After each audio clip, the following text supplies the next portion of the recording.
Hello दोस्तों, मेरा नाम है नितिन। मैं रियाद सऊदी अरेबिया से आपके लिए आज की ताज़ा खबरें लेके आया हूँ कि इस वॉर से रिलेटेड, जैसा मैं अभी तक आपको सारी अपडेट देता आ रहा हूँ कि क्या क्या हो रहा है इस वॉर में। तो मैं इसके रिगार्डिंग आज एक बहुत बड़ी अपडेट निकल के आ रही है कि जो ईरान का पलटवार हुआ है दोबारा से मिडिल ईस्ट के अंदर, बहुत ज़्यादा ही उससे यहाँ पे त्रासदी देखने को मिली है। यहाँ पे बहुत ज़्यादा नुकसान देखने को मिला है यूएई के अंदर, जॉर्डन के अंदर। क्यों? और इसराइल में जो ईरान इतने ज़्यादा अटैक कर रहा है उसकी वजह से तो नुकसान ज़्यादा हो ही रहा है। तो इससे क्या हुआ है कि कल आपको मैंने बताया था कि ईरान का एक नेवल शिप 4 मार्च को हमारे इंडियन ओशन में उसको मार गिराया गया था अमेरिका के द्वारा, उसको अपनी सबमरीन से।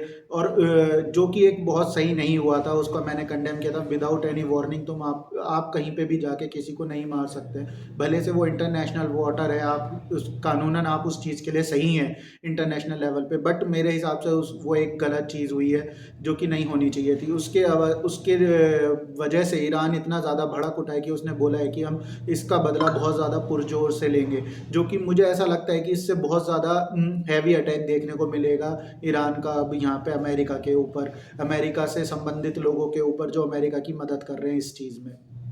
सेम यही हुआ और उन्होंने कल भी हैवी बॉम्बार्डिंग करी और आज भी उन्होंने हैवी बॉम्बार्डिंग करी। और आज की बॉम्बार्डिंग में उन्होंने जॉर्डन के थर्ड सिस्टम जो अमेरिका का है उसको डिस्ट्रॉय कर दिया, जो कि बहुत ज़्यादा ही अब देखने को मिल रहा है कि लगातार वो उनके जो डिफेंस सिस्टम है जो मिडिल ईस्ट में लगे हुए हैं उनको ज़्यादातर अटैक कर रहा है, और जिसकी वजह से यहाँ पे बहुत ज़्यादा ही नुकसान देखने को मिला है।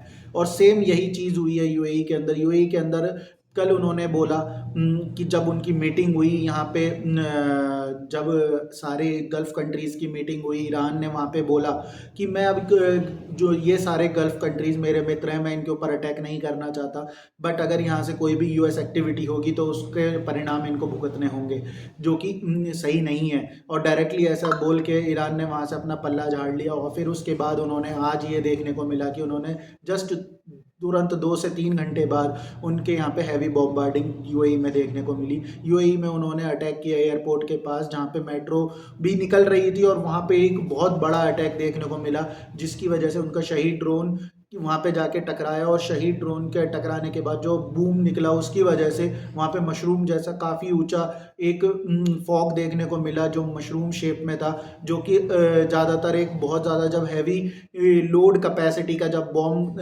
विस्फोट किया जाता है तब ऐसा शेप देखने को मिलता है, जो कि बहुत ज़्यादा हैवी था। जो कि मुझे सही लगा कि उसकी वजह से बहुत ज़्यादा ही नुकसान वहाँ पे होने को हो सकता था। वो मेट्रो में वहाँ पे लोग भी सवार थे जो वहाँ से गुजर रही थी, जिसकी वजह से नुकसान होते होते बचा। और सेम यही चीज़ मैं बोलना चाहूँगा अमेरिका के लिए भी। जब वो हैवी बॉम्बार्डिंग कर रहे थे ईरान के ऊपर, वहाँ पे 195 लड़कियों की डेथ हो गई है, छोटी बच्चियों की डेथ हो गई है, जिसके लिए मैं अपनी संवेदना प्रकट करता हूँ, जो कि सही नहीं हुआ है। जितना ज़्यादा ये एस्केलेशन होगा, देखो वॉर लड़ने से आप इधर से युद्ध करो आप उधर से युद्ध करो, दोनों तरफ का लॉसेस होता है, बट इस बीच में जो सिविलियंस हैं उनकी क्या गलती है जो जो इतने ज़्यादा इसमें मारे जा रहे हैं। मैं आज ही क्वेश्चन पूछता हूँ इन सब लोगों से, जो ये अपनी मर्जी से कोई भी देश अटैक शुरू कर देते हैं, क्या वो अपनी जनता से पूछते हैं? क्या वो अपनी जनता से ये राय लेते हैं कि हमें ये अटैक करना चाहिए या नहीं करना चाहिए? मैं बात अभी ईरान और अमेरिका की नहीं कर रहा हूँ, ना मैं ईरान इसराइल की कर रहा हूँ, मैं ना ये बात कर रहा हूँ मैं रशिया और यूक्रेन की, ना मैं बात कर रहा हूँ अफगानिस्तान पाकिस्तान की, ना पाकिस्तान इंडिया की। मैं बात कर रहा हूँ ओवरऑल जितने भी युद्ध होते हैं, क्या उसमें अपने देश के लोगों से पूछा जाता है कि जब वो स्टार्ट करते हैं किसी एक देश के ऊपर अटैक करने के लिए, क्योंकि जो दूसरी वाली पार्टी होती है उसको ना चाहते हुए भी अटैक करना ही पड़ेगा, वो चुपचाप होकर नहीं बैठ सकती है। बात यहाँ पे हो रही है जो फर्स्ट अटैकर होता है, क्या वो उसको युद्ध शुरू करना चाहिए?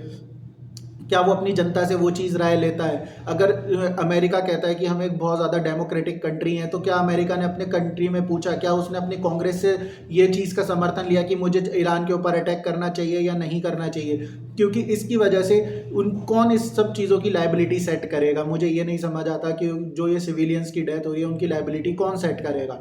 यहाँ पे जितने ज़्यादा सिविलियंस की डेथ हो रही है उसके लिए कोई नहीं देखा जा रहा है। सेम इसके लिए अगर अमेरिका अटैक करता है तो उसको पूरे न्यूज़ उसमें कहीं नहीं दिखाया जाता है कि कहाँ पे क्या अटैक हुआ, कितने लोगों की जान गई, कितने सिविलियन मर गए। मगर जो भी अटैक ईरान करता है उसको इतना बढ़ चढ़ के दिखाया जाता है कि जितना कि पूछो मत, कि जिसकी वजह से यहाँ पे ऐसा लगता है कि ईरान ही कल्प्रिट है, जबकि कल्प्रिट कोई भी नहीं है इन दोनों में से। कल्प्रिट सीधा सीधा जो ज़्यादा बॉम्बिंग सिविलियंस के ऊपर कर रहा है वो कल्प्रिट है, जो कि मैं देख रहा हूँ कि जो ईरान अटैक करता है उसकी चीज़ों को इतना बड़ा चढ़ा के दिखाया जाता है यहाँ पे, और उसको कल्प्रिट बता दिया जाता है। व्हाट अबाउट जो इसराइल और ईरान, जो इसराइल और अमेरिका और बाकी ये जो इसके ऊपर अटैक कर रहे हैं ईरान के ऊपर, वहाँ पे जो सिविलियंस की डेथ हो रही है उसकी जिम्मेदारी कौन लेगा? चलो यहाँ की जिम्मेदारी ईरान की बनती है, जो ईरान यहाँ पे अटैक कर रहा है, यहाँ पे जो सिविलियंस की लोगों की जान जा रही है उसकी जिम्मेदारी ईरान की बनती है। बट जो जिसकी वजह से, अमेरिका की वजह से जो वहाँ के सिविलियंस की डेथ हो रही है उसकी जिम्मेदारी कौन लेगा? ये मैं आज पूछना चाहता हूँ उन सब लोगों से। और दूसरी चीज़ मैं ये बोलना चाहूँगा कि ठीक है, अटैक्स हो रहे हैं, इधर हो रहे हैं, उधर हो रहे हैं, बट इसकी वजह से जो यहाँ पे जियो पॉलिटिक्स में चेंज देखने को मिल रहा है कि अमेरिका ने इंडिया के लिए ये बोला है कि 30 डेज़ का टाइम देते हैं, आप ऑयल परचेज कर लीजिए। ठीक है, अमेरिका एक बहुत बड़ी सुपर पावर कंट्री है, बट वो ऐसे किसी को डिक्टेट नहीं कर सकता है कि भाई तुम जाके तुम जहाँ से रशिया का ऑयल ले लो, यहाँ से इससे ऑयल ले लो।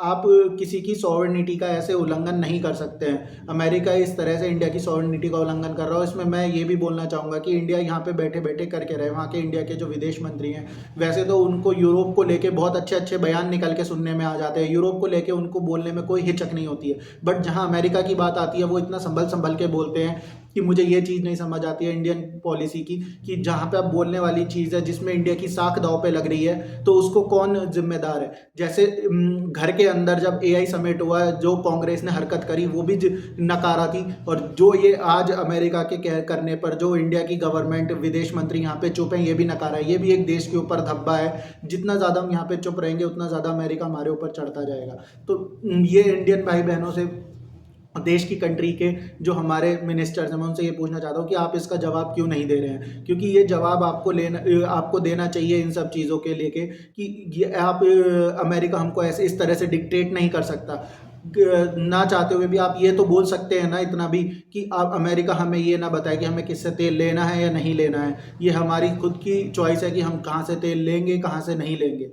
इतना सा एक स्टेटमेंट तो यहाँ पे दिया जा सकता है, क्योंकि अगर हम किसी को कुछ बोलेंगे नहीं तो वो हमें काटने के लिए ही दौड़ेंगे बार बार। मैं इंडियन गवर्नमेंट से रिक्वेस्ट करता हूँ कि आप प्लीज़ इसके ऊपर कोई ना कोई, माना कि आपकी कोई ना कोई स्ट्रेटेजी होगी, आपकी कोई ना कोई चीज़ होगी इसके पीछे, बट इतना ज़्यादा सुनने के लिए भी कंट्री के जितना ज़्यादा लोगों में आप देख रहे होंगे कि इतना ज़्यादा आवेश है इस चीज़ को लेके, तो आपको भी इसको सॉर्ट आउट करना चाहिए। क्योंकि अब ये इंडिया की साख के ऊपर बट्टा लगता जा रहा है। जैसे अभी साख के ऊपर बट्टा लग रहा था कि जब इंडियन ओशन में ईरान का युद्ध पोत गिरा, उसकी वजह से भी हमारी साख पे बट्टा लग रहा था। बट इंडिया ने यहाँ पे बहुत अच्छा मूव खेला, उसने इंडिया जो ईरान का जो दूसरा युद्ध पोत था IRIS का, उसको अपने यहाँ पे डॉक करने के लिए इजाज़त दे दी है। सेम उसका दूसरा जो युद्ध पोत था उसको श्रीलंका ने इजाज़त दे दी है, जिसकी जो कि बहुत अच्छी चीज़ है। आप इस तरह से अगर हम एस्केलेट करते जाएंगे तो युद्ध पता नहीं कहाँ कहाँ बढ़ता चला जाएगा।